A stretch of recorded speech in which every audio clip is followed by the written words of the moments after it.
বাংলাদেশের একমাত্র বিনোদন পার্টি বাংলাদেশ জাতীয়তাবাদী দল বিএনপির কিছু কিছু কর্মযজ্ঞ দেখলে হাসি পায়, আবার একটু পর ভাবি কত নির্বোধ, কত বোকা।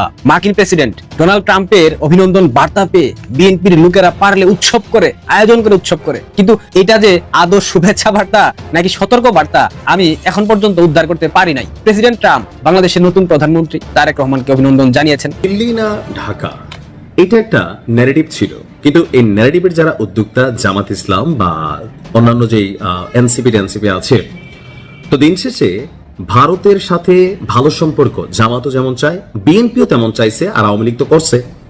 যেহেতু বিএনপি এবং জামাত ইসলাম এই দুটি দলকে হুঁশিয়ার করছি, সাবধান করছি, সচেতন করছি, এগুলো সবকে আপনাদের দুপক্ষের ভালোর জন্য করছি। আপনার দুই পক্ষ 17 বছর আপনাদের কথায় যদি ধরি, কারণ আমরা আর বলতে চাই না, আপনাদের কথাই যদি ধরি যে আপনারা 17 বছর নির্যাতন, নিপীড়ন, অনেক কিছু সয়েছেন, এই 17 দিনও যায়নি, ভুলেই গেলেন, বেমালুম ভুলে গেলেন যে আপনারা একটি বড় সময়ের জন্য নিপীড়িত হয়েছেন।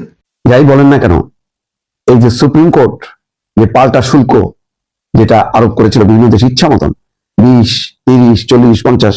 আসসালামু আলাইকুম দর্শক শ্রোতা, আশা করছি সবাই ভালো আছেন। আলহামদুলিল্লাহ আমিও ভালো আছি। দর্শক শ্রোতা, আপনারা তো সবাই জানেন দেশের বর্তমান কি পরিস্থিতি চলছে। দর্শক শ্রোতা, নির্বাচনের পরে কিন্তু এইসব পরিস্থিতি আবার শুরু হয়েছে। আওয়ামী লীগ থাকতে যেগুলো শুরু হয়েছিল, দর্শক শ্রোতা, তাহলে কি বিএনপি আওয়ামী লীগের মতনই করতে যাচ্ছে? কি হতে যাচ্ছে আজকের ভিডিও অত্যন্ত গুরুত্বপূর্ণ হতে যাচ্ছে, তাই ভিডিও 1 সেকেন্ডও না টেনে শেষ পর্যন্ত ধৈর্য সহকারে দেখে যাবেন, তাহলে মূলত ভিডিওর আসল রহস্যগুলো বুঝতে পারবেন এবং জানতে পারবেন। তো চলেন আপনাদেরকে এক এক করে সবগুলো ভিডিও বিস্তারিত দেখাই। তার আগে আপনাদের কাছে ছোট্ট একটা রিকোয়েস্ট, যারা আমাদের এই চ্যানেলে নতুন আসছেন এখনই চ্যানেল সাবস্ক্রাইব করে পাশে থাকা বেল আইকনটা বাজিয়ে দেন, তাহলে এর নতুন নতুন আপডেট ভিডিও দেখতে পারবেন। তো চলে। আসসালামু আলাইকুম। দিল্লি না ঢাকা, এটা একটা ন্যারেটিভ ছিল, কিন্তু এই ন্যারেটিভের যারা উদ্যোক্তা জামাত ইসলাম বা অন্যান্য যেই এনসিপি আছে, তো দিন শেষে ভারতের সাথে ভালো সম্পর্ক জামাতও যেমন চায়, বিএনপিও তেমন চাইছে, আর আওয়ামী লীগ তো করছে। যেহেতু ভারত আমাদের একটা শক্তিশালী প্রতিবেশী রাষ্ট্র, আপনি ভারতের বিরুদ্ধে অবস্থান নিয়ে যুদ্ধ করবেন, এই বংশং বকরচক্কর কথাবার্তা আমরা যারা বলি, এগুলো হচ্ছে দালালিমূলক ধান্দাবাজি কথা ছাড়া আমার কাছে আর কিছুই মনে হয় যে পাবলিককে একটু উস্কাইয়া ধরেন একটা অ্যাডভান্টেজ নেওয়া। কারণ ভারতের বিরুদ্ধে যুদ্ধ করলে বাংলাদেশ 5 মিনিট টিকবে না, আমি জানি না, হয়তো 5 দিন টিকতে পারে, আর বেশি না, যদি এককভাবে লড়াই হয়, এটা বুঝতে হবে। এখন গেল 18 মাস আওয়ামী লীগ সরকার পতনের পর ভারতের সাথে বাংলাদেশের সম্পর্ক খুবই খারাপ ছিল। এই খারাপটায় রাজনৈতিকভাবে তাদের কোনো সমস্যা ছিল না, কারণ যারা ভারত জানা তারা সিঙ্গাপুর চলে যাবে, টাকা আছে, ধান্দার টাকা। কিন্তু যারা চিকিৎসা সহ বিভিন্ন ইস্যুতে ব্যবসা বাণিজ্য, লেনদেন, ট্যুরিস্ট, অথবা ধরেন যারা বিদেশে গমনে ইচ্ছুক, বিভিন্ন দেশের এম্বাসিগুলা আমরা ভারতে গিয়া আপনার মানে সেখানে এম্বাসি ফেস করতে হয়, তো এরকম অনেক ইস্যুতে ভারতের উপর আমরা নির্ভরশীল ছিলাম, আর সীমান্ত নিরাপত্তার বিভিন্ন বিষয় তো আছেই। তো এই ইস্যুগুলোর মধ্যে ভারত বাংলাদেশ সরকারের মানে ইউনূস সরকার বনাম মোদী সরকার তৎকালীন প্রেক্ষাপটে ভিসা বন্ধের একটা খেলা চালু করে দিচ্ছে, অনেক মানুষ এখানে বিপদে পড়ে গেছিল। তো দিন শেষে জনাব তারেক রহমান ক্ষমতায় আসার পর একটা ব্যতিক্রমী উদ্যোগ নিয়েছেন। বন্ধুত্বের প্রথম ধাপটা, প্রথম পদক্ষেপটা তারেক রহমান নিজে নিয়েছেন, অর্থাৎ উদ্যোগটা তিনি নিজেই নিয়েছেন। তো কি উদ্যোগ নিলেন? বাংলাদেশ হাই কমিশন, যেটা আমাদের ভারতের রাজধানী দিল্লিতে অবস্থানরত, সেই হাই কমিশন থেকে দীর্ঘদিন যাবৎ ভারতের জনগণকে বাংলাদেশে ভিসা দিচ্ছিল না। তবে এই খেলাটা কিন্তু ভারত শুরু করছে। ভারত যখন বাংলাদেশের ভিসা বন্ধ করলো, পাল্টা পদক্ষেপ হিসাবে বাংলাদেশ ও ভারতের ভিসা বন্ধ করলো। আর এই ভিসা বন্ধাবন্ধির খেলায় দুই দেশের সাধারণ মানুষ, জনগণ, ব্যবসায়ী সবাই কিন্তু বিপাকে ছিল। তো অবশেষে আপনার গতকালকে ভারতীয় নাগরিকদের বাংলাদেশের ভিসা দেওয়া শুরু করেছে বাংলাদেশ, ভারতের নাগরিকদের। আর এটা ইন্ডিয়া টুডের প্রতিবেদন থেকে আমরা যেটা দেখছি, প্রতিবেদনে বলা হচ্ছে বিএনপি নেতৃত্বাধীন সরকার ক্ষমতায় আসার 3 দিনের মাথায় দুই দেশের কূটনৈতিক সম্পর্কের একটা অগ্রগতি ঘটাইতে আপনার চেষ্টা করেছে। বাংলাদেশ হাই কমিশনের বরাতে ইন্ডিয়া টুডে লিখছে যে শুক্রবার সকাল থেকেই ভারতীয়দের জন্য সব ধরনের ভিসা বাংলাদেশ দিচ্ছে। আর বৃহস্পতিবার ভারতের তরফে জানানো হয় তারা শীঘ্রই বাংলাদেশিদের জন্য সব ধরনের ভিসা কার্যক্রম চালু করবে। অর্থাৎ বৃহস্পতিবার যখন ভারত ঘোষণা দিল, শুক্রবার আমরা আগেই নিজেরা করলাম। এখন এটা কি জনাব তারেক রহমান ভুল করলো না সঠিক করলো? সঠিক করছে ভাই। যারা এইসব ডায়লগ বাজি মানে, এদের অ্যাকাউন্টে কোটি কোটি টাকা, ধান্দার টাকা, এমনে টাকা, হেমনে টাকা, ফান্ডের টাকা, এদের ভাই এই দেশ সেই দেশ, পাকিস্তান, বিভিন্ন সিঙ্গাপুর, ইউরোপ, আমেরিকা, বহুত দেশে হোল্ডিং এন্ড আছে। এরা ভারত না গেলেও কিছু যায় আসে না, ভারতের সাথে ব্যবসা বাণিজ্যদের কিছু হচ্ছে না, এদের ধান্দা। হ্যালো, হ্যাঁ, এটা আমার লোক বা ওইখানে পাঠাইছে লোক, মাল পানি, এদের তো এগুলো সমস্যা নাই। আমি বরাবরই বলি ভারতের সাথে বাংলাদেশের সম্পর্কের জায়গাটা, আমি বলছি যে বন্ধুত্বের সম্পর্কের জায়গাটা হবে উইথ অনার। আপনি আমার বড় উপকার করছেন, তার মানে এই না যে আপনি আমার কথায় কথা বার দিবেন, ডিসঅ্যাডভান্টেজ নেবেন, সীমান্তে আমার মানুষ মারবেন, এগুলা করবেন, আমরা মাইনা নিব, নেভার নেভার। আমার যেটা ন্যায্য হিস্সা আমাকে দিতে হবে। বন্ধুত্বের জায়গাটা হবে সম্মানের সাথে, গোলামির দৃষ্টিতে না। যদি গোলামির দৃষ্টিতে হয় তখন এটা নিয়ে আমরা অবশ্যই প্রতিবাদ করবো। এখন এটা প্রতিবেশী চাইলে আপনি বদলাইতে পারবেন না। ভারতের উপর বাংলাদেশ অনেক ক্ষেত্রে ডিপেন্ডেবল। যে বিদ্যুৎ আদানি যদি বন্ধ করে দেয় পুরো বাংলাদেশ কান হয়ে থাকবে অর্ধেক দিন। আমরা বুঝতে হবে এগুলা আবেগী কথাবার্তা না। তো যাই হোক, আমার কাছে মনে হয় জনাব তারেক রহমান তিনি যেই উদ্যোগ নিয়েছেন, এই উদ্যোগটা বাংলাদেশের পক্ষ থেকে পজিটিভ, খারাপ না। আমরা যেহেতু ভারত বৃহস্পতিবার বলছে যে তারা ভিসা শুরু করবে, তো জনাব তারেক রহমান শুক্রবার তিনি শুরু করছেন, বন্ধুত্বের জায়গা থেকে হাতটা আগ বাড়াইছেন। এখন দেখা যাক ভারত আসলে কবে থেকে বাংলাদেশিদের ভিসা দেওয়াটা সহজ করে। সময় বলে দিবে। পররাষ্ট্রনীতি হবে দেশের জন্য, পররাষ্ট্রনীতি হবে রাষ্ট্রের জন্য, মানুষের কল্যাণের জন্য। ভালো থাকুন, আসসালামু আলাইকুম। বিএনপি এবং জামাত ইসলাম এই দুটি দলকে হুঁশিয়ার করছি, সাবধান করছি, সচেতন করছি। এগুলো সবকে আপনাদের দুপক্ষেরই ভালোর জন্য করছি। আপনার দুই পক্ষ 17 বছর আপনাদের কথায় যদি ধরি, কারণ আমরা আর বলতে চাই না, আপনাদের কথাই যদি ধরি যে আপনারা 17 বছর নির্যাতন, নিপীড়ন, অনেক কিছু সয়েছেন। এই 17 দিনও যায়নি, ভুলেই গেলেন, বেমালুম ভুলে গেলেন যে আপনারা একটি বড় সময়ের জন্য নিপীড়িত হয়েছেন এবং বঞ্চিত ছিলেন।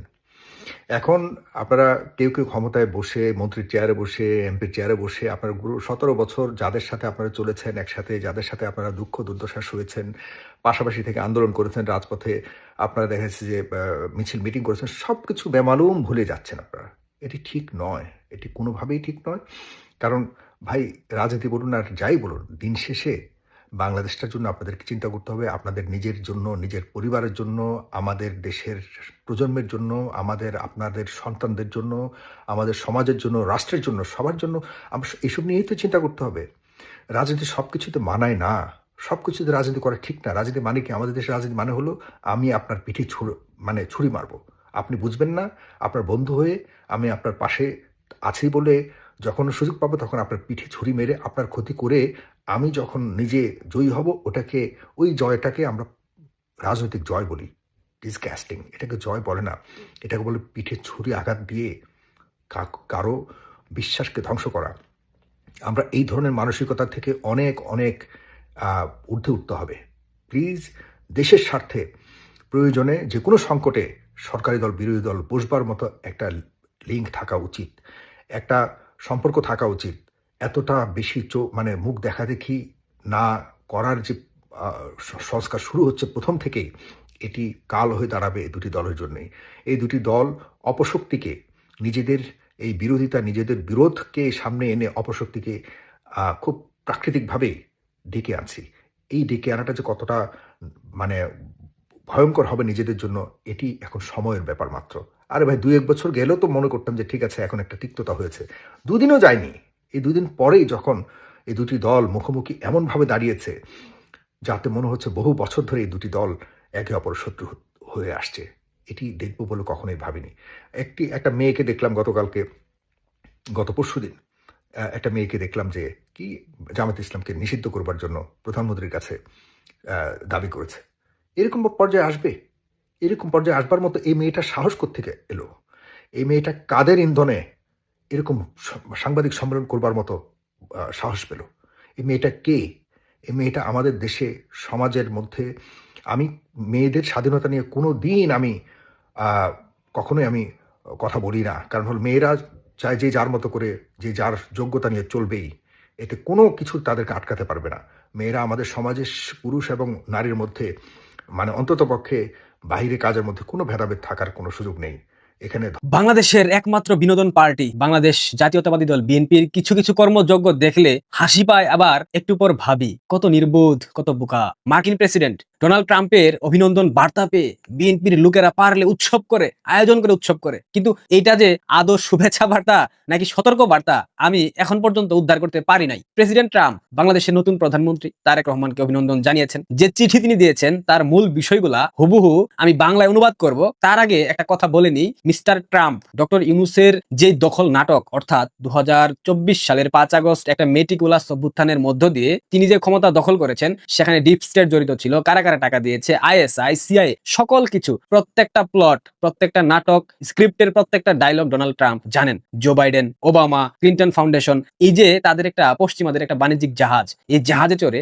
যাদের মদদে ইউনূস বাংলাদেশে অপকর্ম ঘটিয়েছে তাদের সাজা একদিন না একদিন মার্কিন যুক্তরাষ্ট্রেই হবে। ট্রাম্প চাইলে অনেক কিছু করতে পারতেন, কিন্তু দেশের স্বার্থে তিনি অনেক কিছু চেপে গিয়েছিলেন। তারপরেও কিন্তু তিনি সত্য প্রকাশে একবারের জন্য পিছপা হন নাই। আপনারা ব্যক্তিগতভাবে অনেকে ট্রাম্পকে পাগল বলতে পারেন, অনেকে উচ্ছৃঙ্খল বলতে পারেন, যাই বলেন না কেন, কিন্তু আলটিমেটলি ডোনাল্ড ট্রাম্প যা যা করেছে মার্কিন যুক্তরাষ্ট্রের স্বার্থ রক্ষার জন্যই করেছে। ঠান্ডা মাথায় ভাবেন, বুঝে যাবেন। তারেক রহমানকে অভিনন্দনের মধ্য দিয়ে বাণিজ্য এবং প্রতিরক্ষা চুক্তির বাস্তবায়নের তাগিদ দিয়েছেন ডোনাল্ড ট্রাম্প। এটাই তার দেশপ্রেম।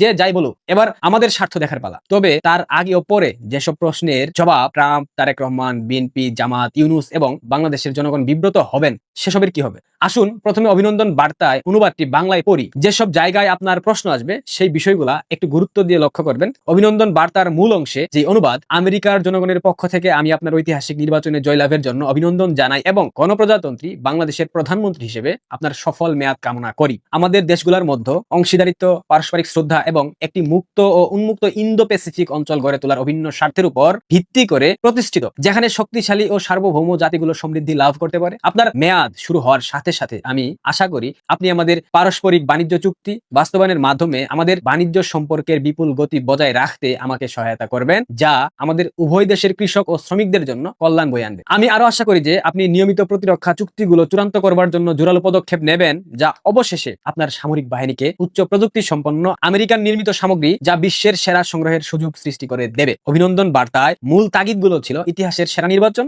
সফল মেয়াদ কামনা করি, আপনার মেয়াদ শুরু হবার সাথে সাথে পারস্পরিক চুক্তি বাস্তবায়ন, প্রতিরক্ষা চুক্তিগুলো চূড়ান্ত করবার জন্য জোরালো পদক্ষেপ, আমেরিকান নির্মিত উচ্চ প্রযুক্তি সম্পন্ন সামরিক সরঞ্জাম সংগ্রহের সুযোগ। এখন প্রশ্ন হলো, তারেক রহমান কি আসমান থেকে পড়ে বলবেন যে এই চুক্তিগুলো ইউনূস করেছে, আমি করিনি? এই দায়ভার কি শুধু ইউনূসের দখলকৃত মেয়াদের? সেই আবদার যে টিকবে না এটা তারেক রহমান খুব ভালো করে জানেন এবং শর্তের বেড়াজালে ও অঙ্গীকার করে বাংলাদেশে পা রেখেছেন তিনি এবং ক্ষমতায় বসেছেন তিনি সেটা জানেন। কেন, কোন কারণে এবং কোন অভিযোগে অভিযুক্ত হয়ে এই নির্বাচন ঐতিহাসিক হয়েছে তা শুধুমাত্র বাংলাদেশের মানুষ না, ট্রাম্প সহ বিশ্বের সবার কাছে একদম দিবালোকের মতো স্পষ্ট হয়ে গেছে। এছাড়াও বিএনপির দীর্ঘদিনের রাজনৈতিক মিত্র জামাত ইসলামী এই নির্বাচনকে বাংলাদেশের রাজনীতিতে জঘন্য এবং স্মরণকালের ভোট ডাকাতি হিসেবে অভিহিত করে বিএনপিকে অভিযুক্ত অলরেডি করে ফেলেছে। সমস্যা হইল, এটি করতে গিয়ে জামাতের নিজস্ব ভোট ডাকাতির যে প্রমাণ সেটাও জামাত লুকাইতে পারে নাই। ইতিমধ্যে জামাত ও বিএনপি জুটের 4250টি ভোট ডাকাতির ভিডিও ক্লিপ বিশ্বের সকল মিডিয়া, যুক্তরাষ্ট্র, যুক্তরাজ্য, ইউরোপীয় ইউনিয়ন এবং বাংলাদেশের সকল দূতাবাসগুলোতে পাঠিয়ে দেওয়া হয়েছে। যাই বলেন না কেন, এই যে সুপ্রিম কোর্ট যে পাল্টা শুল্ক যেটা আরোপ করেছিল বিভিন্ন দেশ ইচ্ছা মতন 20, 30, 40, 50, সেটা বাতিল করছে। বাতিল করার পর প্রচন্ড ভাবে খেপেছে ডোনাল্ড ট্রাম্প। প্রথমে তারা বলল এর বিপরীতে 10% করলো, এখন আবার 10% থেকে বৈশ্বিক শুল্ক সকল আমদানি পণ্যের উপর 15% করার ঘোষণা ট্রাম্পের। তারপর এটা কম।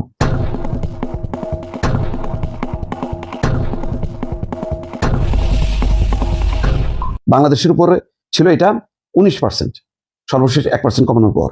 এখন এই যদি 15% হয় তাহলে সুবিধা, আর যদি 10% থাকে তাহলে তো আরো সুবিধা। এখানে একটা আশার আলো দেখছে এবং অর্থনীতি ঘুরে দাঁড়ানোর একটা স্বপ্ন দেখছে বা এর একটা পরিস্থিতি তৈরি হয়েছে বলে অর্থনীতিবিদরা মনে করছেন। এখানে যুক্তরাষ্ট্রের শুল্ক হার পরিবর্তন স্বস্তিতে বাংলাদেশ। কি স্বস্তি? স্বস্তিটা হলো এই যুক্তরাষ্ট্রের শুল্ক নীতিতে সাম্প্রতিক পরিবর্তনে বাংলাদেশের রপ্তানি খাতে নতুন করে স্বস্তির সুর শোনা যাচ্ছে। বিশ্বের বৃহত্তম অর্থনীতির দেশ যুক্তরাষ্ট্রের সর্বোচ্চ আদালত supreme court president Donald Trump আরোপিত অতিরিক্ত শুল্কের একটি বড় অংশ বাতিল করে দেওয়ায় বাংলাদেশের পণ্যের উপর কার্যকর শুল্কের চাপ কমেছে, অর্থাৎ 19% থেকে কমে গেল। এর আগে বাংলাদেশি পণ্যের উপর 19% অতিরিক্ত শুল্ক কার্যকর ছিল। আদালতের রায়ে তা বাতিল হওয়ার পর প্রেসিডেন্ট নতুন করে 10% শুল্ক আরোপের ঘোষণা দেন। ফলে সামগ্রিকভাবে কার্যকর শুল্ক হার আগের তুলনায় 9% কমেছে। এখন যদি 15% করে তাহলে 4% কমবে। ব্যবসায়ী এবং রপ্তানিকারকরা এটাকে বাংলাদেশের জন্য তাৎপর্যপূর্ণ স্বস্তি হিসেবে দেখছে। তো যাই হোক, এখন এটা টিকবে কিনা শেষ পর্যন্ত এটা বলা মুশকিল।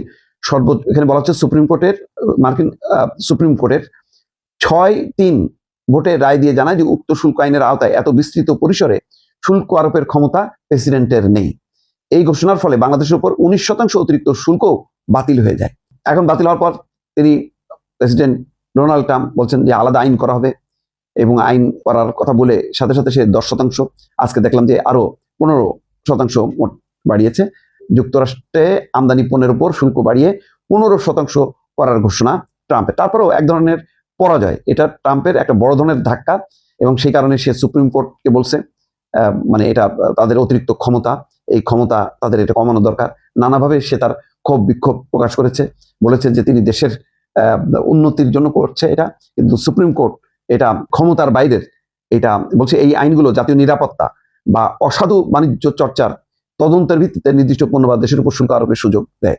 মানে বলছে যে এই সুপ্রিম কোর্টের এই ঘোষণার ফলে আমেরিকা ক্ষতিগ্রস্ত হয়, এই কথা বলছে। যাক, এটা নিয়ে নানা তর্ক বিতর্ক হচ্ছে, কিন্তু আমাদের পয়েন্ট অফ ভিউ হচ্ছে যে এর ফলে যদি আমরা 1%, 2%, 3, 4% যদি আমরা সুবিধাটা পাই, সেটা আমাদের জন্য অনেক বড়। প্রিয় দর্শক শ্রোতা, আপনারা তো ভিডিও দেখতে দেখতে ভিডিও শেষ পর্যন্ত চলে আসেন। অবশ্যই আপনাদের মতামত কমেন্ট বক্সে জানাতে ভুলবেন না। আর এরকম নতুন নতুন আপডেট ভিডিও পেতে অবশ্যই আমাদের চ্যানেল এখন সাবস্ক্রাইব করে দিন। তো আপনাদের সাথে আবার দেখা হচ্ছে পরবর্তী এক ভিডিওতে।